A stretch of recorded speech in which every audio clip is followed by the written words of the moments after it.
Welcome to a Soccer Down Here 1v1, and today it's actually a 3v1, so I have to guard three guys at one time, but it is pulling back the curtain on one of the newest franchises in the NPSL, Apotheos FC. They're going to be in Kennesaw, Georgia. I have part owners Dale Hughes and Anthony Catalano hanging out, as well as head of marketing Luke Hughes. Gentlemen, thanks for coming on for a 3v1 advantage here on SDH.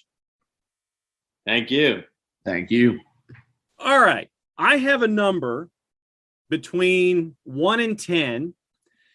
Anthony, since you came on first to have this conversation, whoever's closest to the number, we're going to play Price is Right rules. Closest to the number without going over gets the first question asked to them, and we go from there. Anthony, pick a number between 1 and 10.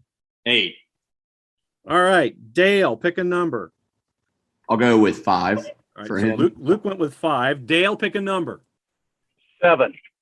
Dale is right on, so he won. I will give you the choice, Dale. You can answer the first question or pick someone else.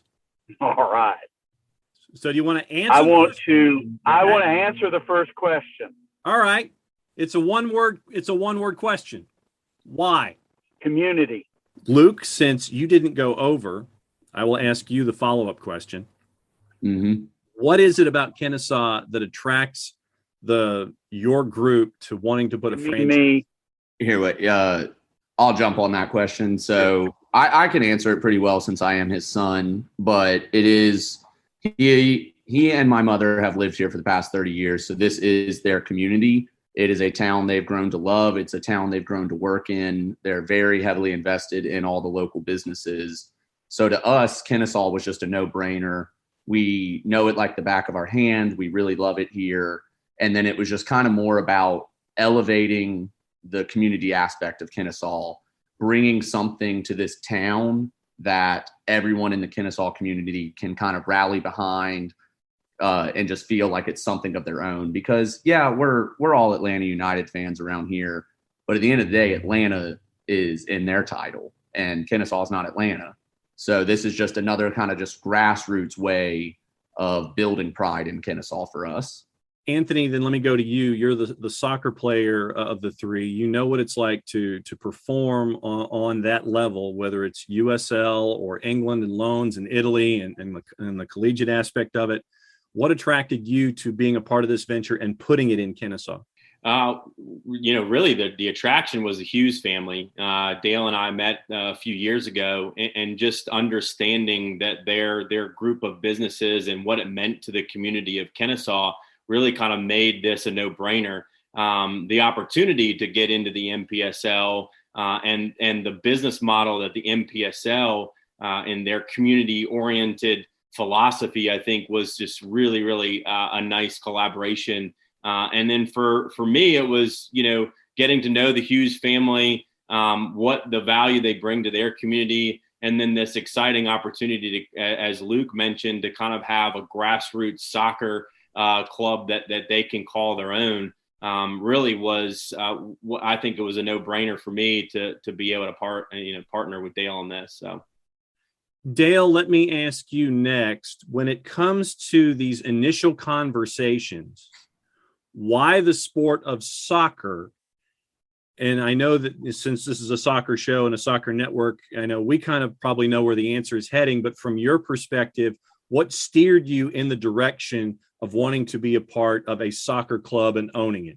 Well, I knew nothing about soccer until my middle child, between Luke and my oldest child, said they wanted to play at 3. And she started playing, and she was a pretty elite player. She signed to play in college. And about that time, I was also back in the law firm world and the corporate world, and I represented the first iteration of the Atlanta Beat. It was owned by Cox Enterprises. And I met a guy who was the head coach, Tom Stone, won a national championship at Duke. He's a world under 20 coach for the women's teams. We became partners in different things. And this isn't my first venture into soccer. My wife and I own a soccer company called College Soccer Prep Camp. We put on camps to elevate women to the next level to play at the highest levels in college. And so we've loved soccer. We follow soccer. We've been involved in it since the 2000s, probably for 20 years, through clubs and through that company that we own, and through our relationships with Tom Stone. He's now the head coach at Texas Tech. And then, when Anthony told me his backstory and started telling me about his love for soccer, I think, Anthony, the first time we talked about it was really driving from the airport over to Lynchburg one time when we talked about our mutual love for soccer. And then he called me, about a year and a half ago, and he said, "Hey, Dale, there's an opportunity to get in the NPSL. What do you think?" I said, "It's totally about community. And I love soccer because soccer builds community." So then, Luke, as we continue along this path, in the NPSL, getting into the community, it has grown to a 92-team league, and it almost has that high school football feel. And for me, coming from that background a little bit, you're looking at a conference where you're looking at Carrollton, you're looking at Henry County, you're looking at Gainesville, you're looking at Appalachian FC with what's going on at Boone, you're looking at North Alabama, and you're looking at Kennesaw.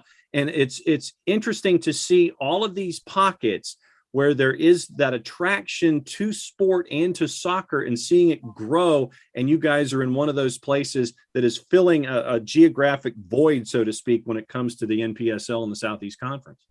Mm-hmm. No, yeah, and that's kind of what we love about it is we're a part of the conference, we're a part of the NPSL, but it's kind of just this mini region where you got 4 to 5 teams right in our immediate vicinity. It's just a natural creator of a rivalry, of community, of just kind of tying all the franchises together and just getting them to participate with one another and kind of have a mutual growth factor. And you're dealing with it, Anthony, in a couple of different cities, and you get these instant rivalries that are attached, where in the Southeast specifically over the last, let's just say, decade, including Atlanta United with the announcement of the franchise and coming forward, in the last decade, the Southeast truly has exploded when it comes to the professional soccer scene. Yeah, it has. Charlotte coming on board, through, the Atlanta United in 2017, making the announcement and coming to Atlanta. Soccer here in the Southeast is where I grew up and played soccer, from Virginia to North Carolina, through South Carolina and back here in Georgia. The Southeast has been a hotbed for soccer for many, many, many decades. And it's kind of a shock that we haven't had at the MLS level the type of expansion until now. But it certainly has produced an incredible amount of our highest, soccer players at the national level have come out of the Southeast area, and all of our high-end collegiate Division I programs. The Southeast has an incredible amount of club and academy teams that produce talented kids to play at the next level.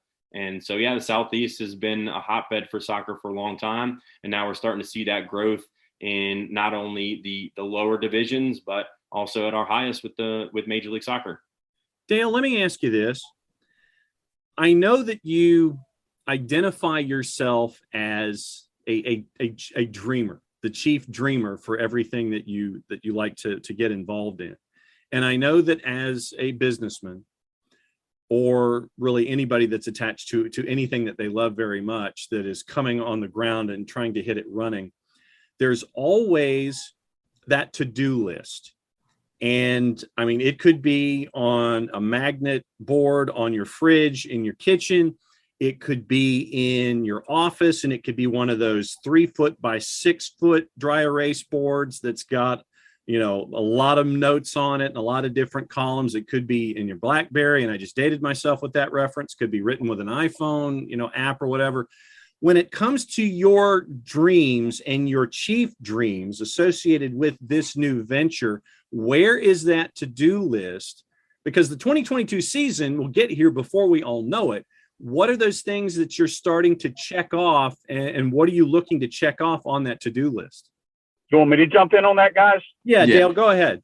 All right, stadium, number one stadium. I want to come out of the chutes hard with a great stadium atmosphere to where we have something that when you're talking to us about 3 years from now, you go, Appalachian did it right and these other guys did it right, but wow, you got a unique experience on how the fans enter the stadium, how they participate in the game, So we're really working hard on that right now. We want to come up with some surprises where maybe you come back to us at some point and you say, wow, I really thought you guys were saying the same everybody else wants. Where's your stadium? How do the people enter it? What's the experience outside of the stadium? How is it becoming something that's really community driven where everybody wants to be a part of it? I see you have the Be the Goldfish shirt on there, and I love Tad Lasso. I love what he's creating with that. Man, I want shirts that they want to, be the, and we're not going to tell you the mascot right now. We're still working on it. It's on our to-do list, but we're going to have a unique mascot. It's going to drive you into the stadium. You're going to come from our little tent city. You can say, well, this is the NPSL. Now, wait a second. It's not MLS. I'm going to say, I want it to be bigger than MLS, the experience you have. And as you come into our stadium and as you participate with us, and it doesn't matter to me whether it's 100 people or 100,000. We're obviously not going to have 100,000, but those 100 are going to have the most incredible. So top of my checklist, and it's what Anthony says, Dale, you handle that. I'll handle operations. It's going to be the experience, and it's going to be that. Luke, follow me up on this. What am I missing? Because you've been a big part of it, you and Lindsay and your ideas. Yeah, no, I mean, the experience of the game day, that's the most important thing to me. I actually went to the University of Georgia, so I kind of learned a thing or two secondhand about game day experience in relation to their sports. And it's the most important thing. People are going to show up who love the game. They're going to show up for the pureness of it. But there's tons of fans who they want the entertainment options. They want, the whole show. And to me, that's kind of what I'm focusing on, is just ensuring that we have the best game day experience possible, whether it be in our temporary stadium that we're currently trying to work out for our inaugural season, or in our future stadium that we're going to try to build inside the city of Kennesaw. So then, Anthony, as the soccer player here, let me ask you this. I know that as a part owner, when you're trying to take those first steps that Dale and Luke were talking about, when you're in the community, when you're in the league and you're having games for real, I know that you're going to be looking for a specific kind of coach. I know you're going to be looking for a specific kind of player that can represent what you're trying to accomplish across the board. I don't know how much thought you've been able to put into those aspects yet, knowing 2022 is just over here. But what kind of a coach are you looking for? Is there a set philosophy that comes to mind? What kind of player are you looking for that can represent you well, both on and off the pitch? Yeah. So, we're in the final stages of looking at a few candidates for head coaching. And so we brought on a general manager, Chris Aragali, who has been in the Atlanta market since the late 90s, big soccer player, played a lot of soccer, adult league soccer in the community. And so he's helping along with me, really starting to answer a lot of those questions, because that's going to be very important. Obviously, is one, the head coach, the philosophy that they bring in terms of the dynamic and style that they want to play, and that which should hopefully feed into the type of player that we're looking for. For our style, it's undefined yet, but we certainly want it to be entertaining. I mean, the NPSL is an exciting league. It has teams all across the country. And as Luke was mentioning, I think the fan experience, but also the player experience is going to be what separates us from not only our Southeast Conference, but maybe hopefully throughout the whole league. So we want to make sure that we are putting the right person in the head coaching seat that has the right vision and philosophy as us and the Hughes family, and has the right philosophy to be a community member to Kennesaw. We want our players to be active in the community. We want them to engage with our fans outside of the game, outside of training, outside of playing games. So we're looking for those type of players. We certainly want to have homegrown players. So we were still, making sure that we're recruiting players that were our Georgia kids that want to come back and play here at Apotheos FC. So all of that is kind of in the motions. We hope to have our announcement soon on our final candidates for a head coach. And once we get there, then we'll really start developing and crafting the player pool that we want to bring into the club. Dale, last question. Go ahead, Dale. All right. Well, I was going to say, I want to follow up with Anthony because he and I spent a lot of time talking about this on car rides and in person. We have a trademark. It's a motto with our coffee company, which this is named after. You can say, what does coffee and soccer have to do together? I think they have a lot to do together. I mean, coffee is a unifier across the world. It's the second largest traded commodity. And most people, when you want to get to know each other, you say, let's have a cup of coffee and get to know each other. We are really experts in our coffee companies at blending beans. So we can take an Ethiopian, a Mexican, and a Guatemalan, and we can make it better than each single origin. We believe that soccer is that beautiful game that does that. You can take 11 individuals who are very strong in their own right, but they will be nothing when they're just one individual. But if you blend them together beautifully in a community, if you teach them the sport together, it's why after my daughter introduced it to us, it became instantly my favorite sport. Our motto is bolder, better, brighter together. Did I get it backwards, Luke? It's bolder, brighter, better together.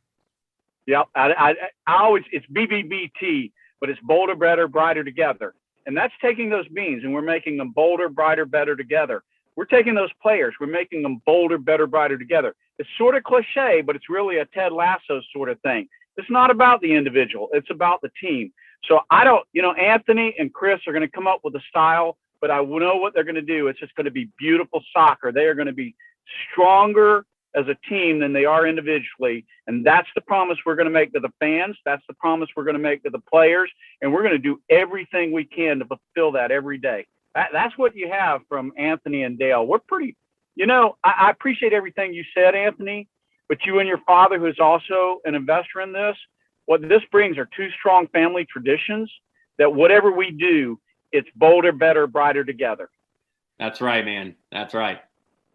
So then, Dale, let me ask you this.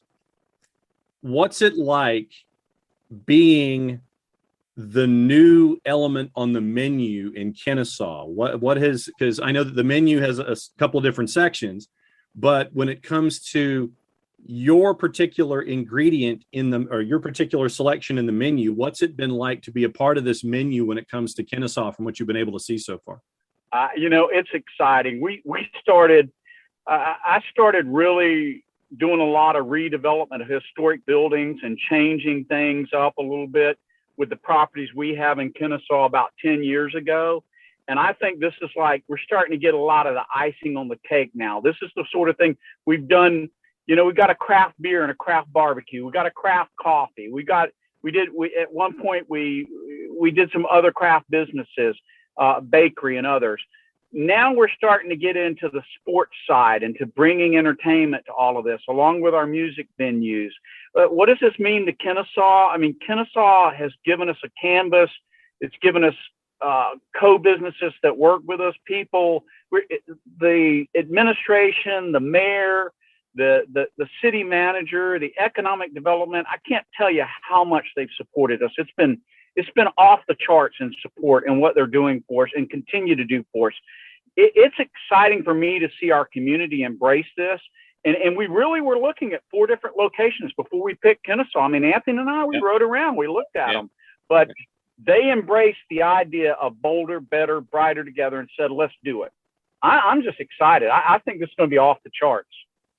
So then, Luke, last question for you as we go here. When you look at your to-do list, and I know that this is going to have to be something that's going to be done fast and furious to make sure that everything hits the ground running as best it can from a marketing perspective, what do you have on your checklist that you can sit there and it's like, okay, I have to attack this, I have to attack this. This I can kind of put over here, but when it comes to your menu, what are you looking to do and to check off here in the next little bit? I would say the first priorities are obviously getting squared away with our jerseys and our merchandise, how we're going to appear to the public, and then just so we can get that back out into the community and start seeing the fan support. And then I would actually say the second biggest thing, and I'm actually drawing upon my oldest middle sister for her expertise, is getting kind of the youth club support from Cobb County, going to all the clubs and getting them to kind of buy into what Apotheos FC is, trying to get their support and trying to bring them into the fold because it's just a good natural pairing, So then, Anthony, last question for you. when you build something, you can sit there and look back and go, okay, this is what we've accomplished. When it comes to your businesses in the past and your career as a soccer player, have you always thought of yourself as a builder when it comes to businesses and leaving legacies? How have you thought of yourself in the business world, and especially as it applies to what we're doing here? Yeah, well, Dale can attest to this. I'm certainly big on legacy, and that's kind of how Dale and I first met many years ago. I do a lot of development actually back home in my hometown in Virginia with my father, and so we do some real estate stuff, and that's how Dale and I first connected. So legacy for me and my family and what they've given me and my background is very important for me. It gave me every avenue and opportunity as a soccer player, from youth to college to professional to overseas. It really instilled me the opportunities and the strength and courage for me to go do those things. So I attack my business opportunities and my investment opportunities the same way, with strength and courage, and I'm just going to go for it. And I think this is a wonderful opportunity, a wonderful partnership with the Hughes family. And I think we are going to have something very, very exciting for the city of Kennesaw, but also I think for the entire Metro Atlanta. So, sorry, Luke, I fibbed. Real quickly, for folks who want to keep an eye on what's going on with Apotheos FC, social media-wise, web, how do they do it? So all of our social media handles are at Apotheos FC. They can find us on Facebook, Instagram, Twitter, and then we should have a YouTube page going live soon. Luke Hughes, head of marketing. Dale Hughes, part owner and chief dreamer. Anthony Catalano, part owner of Apotheos FC, the newest entry in the NPSL. Guys, thanks for hanging out with us here for a Soccer Down Here 3v1. We'll be keeping an eye on what's going on. We know that next season will be here before we know it. Thanks again for hanging out. Thank you so much. Thank you.